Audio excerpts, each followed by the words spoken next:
Hi there, I just want to jump on and do a really quick post just in relation to the news that you'll all have been hearing over the last 24 hours about the death of Big Brother star Nikki Grahame. A lot of you will have known that she'd been struggling with anorexia nervosa and her eating disorder had deteriorated to the extent that her family had been fundraising in recent weeks, and I think the GoFundMe page managed to secure £69,000 to get her some treatment in a private hospital. But sadly, as we've now discovered, she's lost her life to the eating disorder.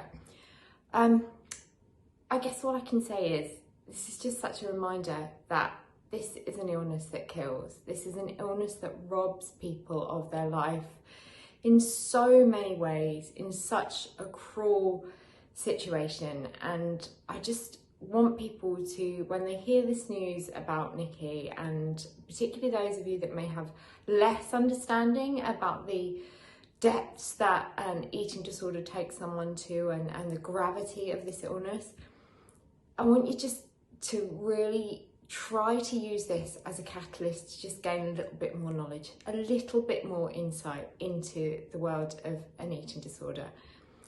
Understand that this is not an illness that is born out of vanity. This is not something that somebody chooses to have. This is not about selfishness, and it's not about electing to do this as a behavioural activity that gives you some sense of satisfaction. This is a mental illness that has the highest mortality rate of any other mental health illness, and it deserves that comprehension, because it's only through a greater understanding from all of us about what suffering is like with an illness and how it manifests. It's only through us all developing that greater knowledge and understanding that we can hope to educate one another, and that means educating our children, educating healthcare frontline professionals who might come across somebody who is battling with the early stages of an eating disorder.